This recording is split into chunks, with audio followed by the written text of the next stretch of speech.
जय श्री राम, हर हर महादेव। मैं अधिवक्ता बागेश श्रीवास्तव वाराणसी से पुनः आप लोग के समक्ष उपस्थित हूँ एक नया वीडियो लेकर नए ऊर्जा के साथ। और मुझे विश्वास है कि आप लोग भी ऊर्जावान होंगे। हम लोग चर्चा कर रहे थे भारतीय न्याय संहिता सन 2023 के अध्याय 6 के विषय में, मानव शरीर पर पड़ने वाले प्रभाव से संबंधित अपराध के विषय में, जिसमें हम लोगों ने अभी तक देखा अपहरण और व्यपहरण के बारे में। अब अपहरण का पर्पज क्या होगा, उसमें दंड क्या होगा, उसके बारे में हम लोग देखेंगे। धारा 139 तक हम लोगों ने चर्चा कर लिया था। अब धारा 140 से हम लोग आगे गतांग से आगे का चर्चा करेंगे। विषय पे आने से पहले मेरा निवेदन है, यदि आप इस चैनल पर नए हैं तो कृपया ज़रूर सब्सक्राइब कर लें, बेल आइकन पर क्लिक कर दें ताकि जब भी मैं कोई वीडियो इस प्रकार का अपलोड करूं तो इसकी सूचना आपको तुरंत मिल जाए। अधिक से अधिक लोगों को शेयर करिए ताकि अधिक से अधिक लोग इसका लाभ ले सकें। आइए विषय पर। Kidnapping or abducting in order to murder or for ransom etcetera, अर्थात हत्या के करने के लिए या फिरौती आदि के लिए व्यपहरण या अपहरण। मतलब ये अपहरण का जो हमने पहले ही पिछले वीडियो में बताया था कि अपहरण शब्द जो है परिभाषित तो है धारा 138 में, लेकिन वो अपने आप में दंडनीय नहीं है। उसको दंडनीय बनाने के लिए कोई ना कोई प्रयोजन होना चाहिए। वो अब आपको आगे देखने को मिल रहा है, जो धारा 140 में बता रहा है कि whoever kidnaps or abducts any person in order that such person may be murdered or may be so disposed of as to be put in danger of being murdered shall be punished with imprisonment for life or rigorous imprisonment for a term which may extend to 10 years and shall also be liable to fine। अर्थात जो कोई इसलिए किसी व्यक्ति का व्यपहरण या अपहरण करता है कि ऐसा व्यक्ति की हत्या की जाए या उसको ऐसे व्यक्ति बयानित किया जाए कि वह अपनी हत्या होने के खतरे में पड़ जाए, मतलब उसको इस तरीके से कहीं परिस्थितियों में डाल दिया जाए, ट्रांसफ़र कर दिया जाए उसका अपहरण करके कि वो उसकी हत्या होने का खतरा उत्पन्न हो जाए। तब उसके लिए कह रहा है कि वह आजीवन कारावास से या कठिन कारावास से, जिसकी अवधि 10 वर्ष तक की हो सकेगी, दंडित किया जाएगा और जुर्माने से भी दायी होगा। अब दृष्टांत इसका कह रहा है, A kidnaps Z from India intending or knowing it to be likely that Z may be sacrificed to an ideal. A has committed to offense defined in this section। अर्थात क इस आशय से या यह संभाव जानते हुए कि किसी देव मूर्ति पर यह की बलि चढ़ाई जाए, भारत में से यह का व्यपहरण करता है, क ने इस धारा में परिभाषित अपराध किया है। अब इसके बाद बी कह रहा है कि A forcibly carries or entices by B away from his home in order that B may be murdered, A has committed the offence defined in this section. अर्थात ख को उसके घर से क इसलिए बलपूर्वक या बहलाकर ले जाता है कि ख की हत्या की जाए, क ने इस धारा में परिभाषित अपराध किया है। अब उपधारा 2 जो है ये कह रहा है कि whoever kidnaps or abducts any person or keeps a person in detention after such kidnapping or abduction and threatens to cause death or hurt to such person or by his conduct gives rise to a reasonable apprehension that such person may be put to death or hurt or causes hurt or death to such person in order to compel the government or any foreign state or international intergovernmental organization or any other person to do or abstain from doing any act or to pay a ransom shall be punishable with death or imprisonment for life and shall also be liable to fine। उपधारा 2 कह रहा है कि जो कोई इसलिए किसी व्यक्ति का अपहरण या व्यपहरण करता है या ऐसे व्यपहरण या अपहरण के पश्चात ऐसे व्यक्ति को अवरोध में रखता है और ऐसे व्यक्ति की मृत्यु या उसकी उपहति कारित करने की धमकी देता है या अपने आचरण से ऐसी युक्तियुक्त आशंका पैदा करता है कि ऐसे व्यक्ति की हत्या या उपहति कारित की जा सकती है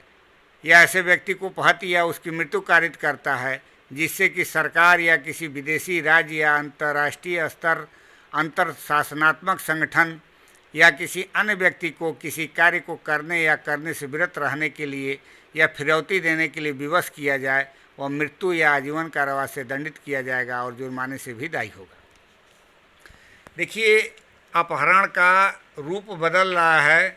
प्रयोजन बदल रहा है, तो दंड का स्वरूप भी बदलता जा रहा है। अब उपधारा 3 कह रहा है कि whoever kidnaps or abducts any person with intent to cause that person to be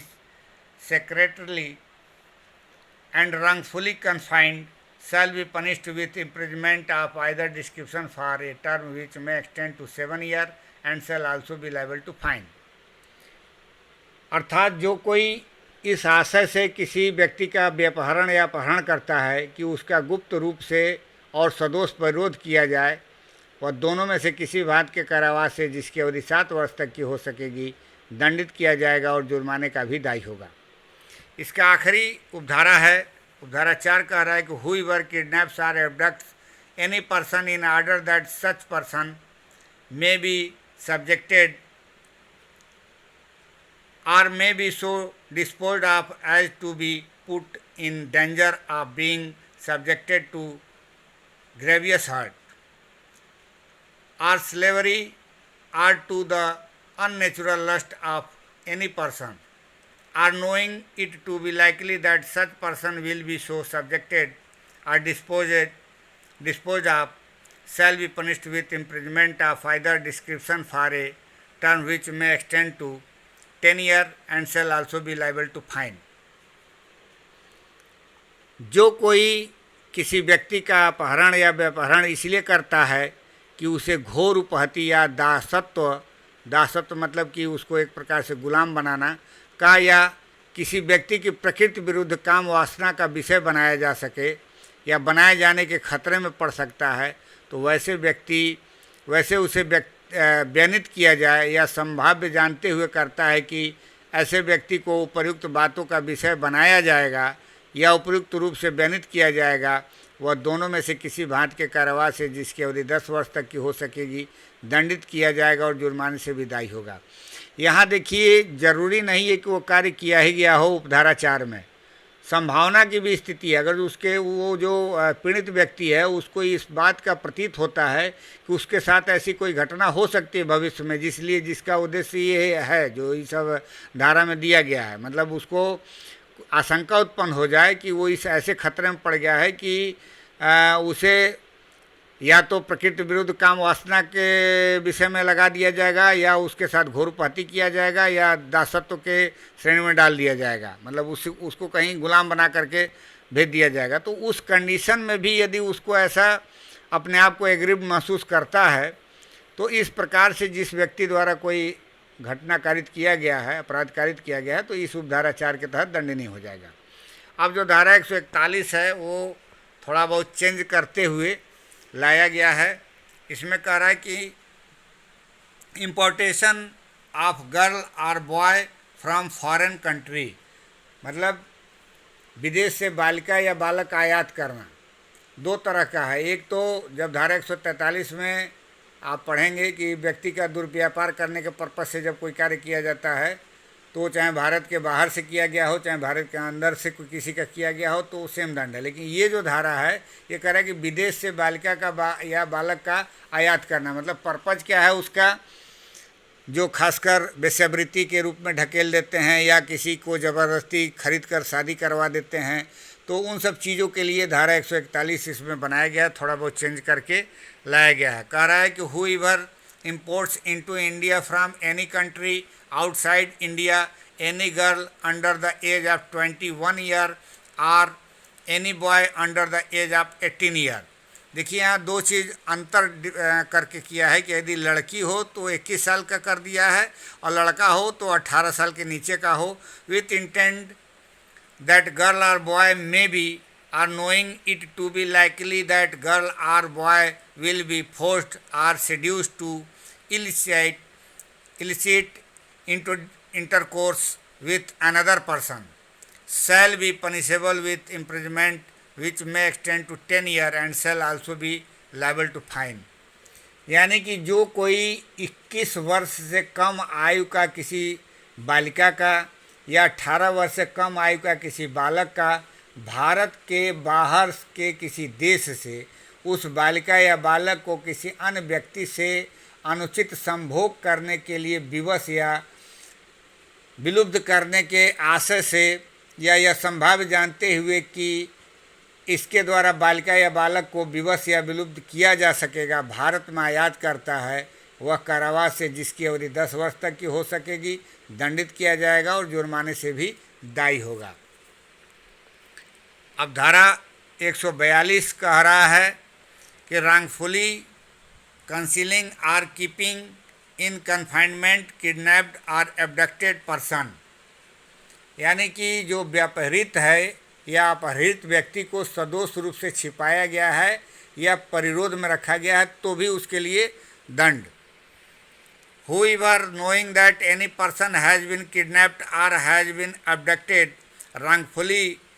conceals or confines such person shall be punished in the same manner as if he had kidnapped or abducted such person with the same intention or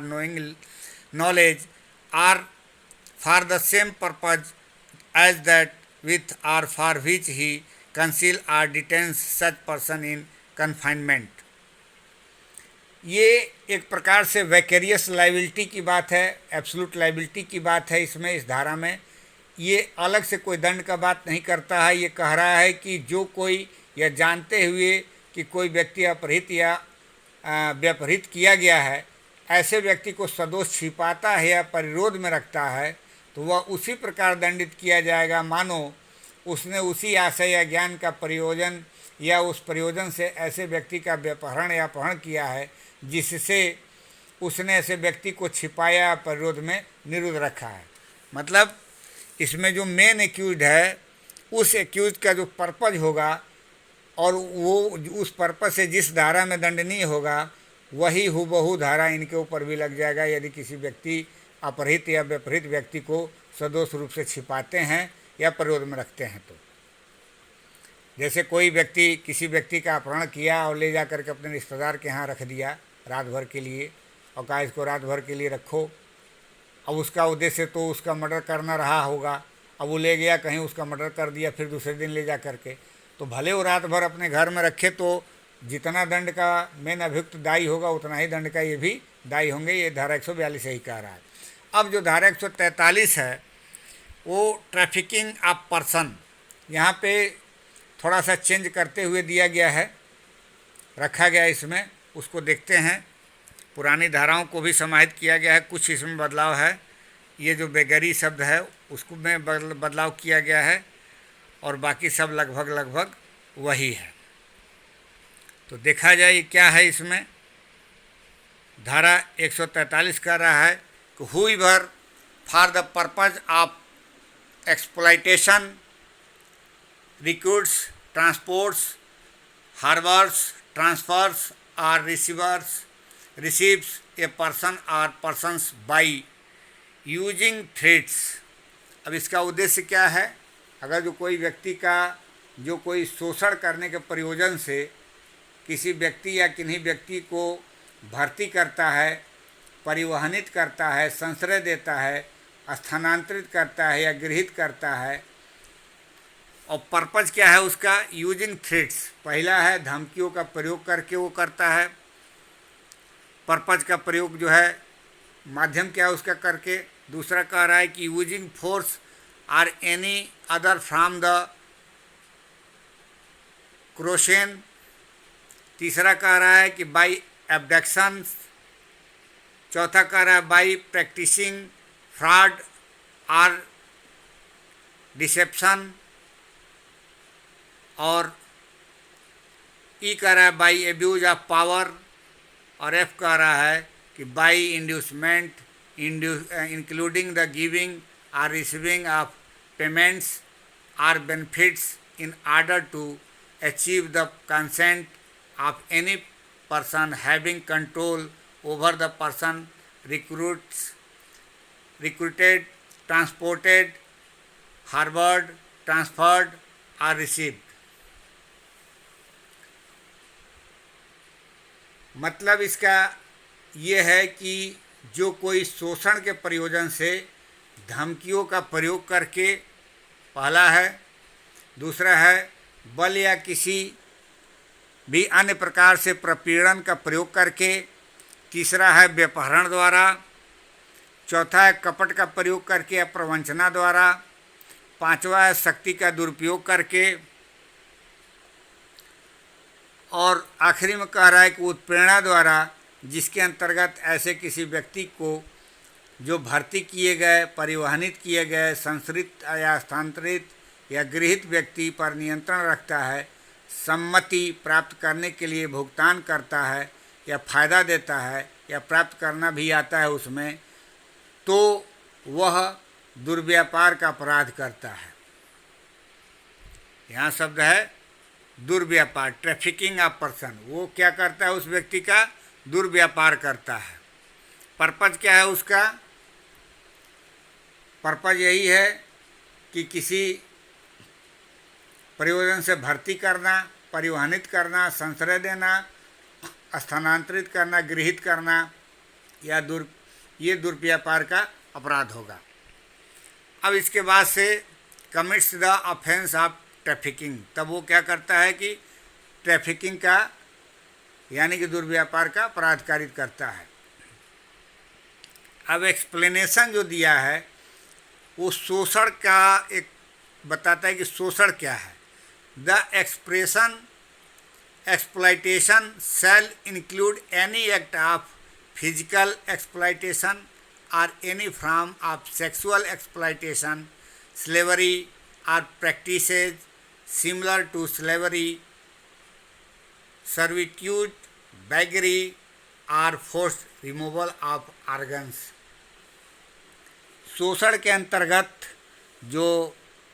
शब्द है इस धारा में, जो धारा उपधारा 1 में शोषण की बात कही गई कि शोषण के प्रयोजन से, तो उसके अंतर्गत क्या क्या है? शारीरिक शोषण का कोई कृत्य या किसी प्रकार का लैंगिक शोषण, दासता या दासता के समान व्यवहार, अधिसेविता, भिक्षावृत्ति या अंगों का बलात् अपसारण भी है।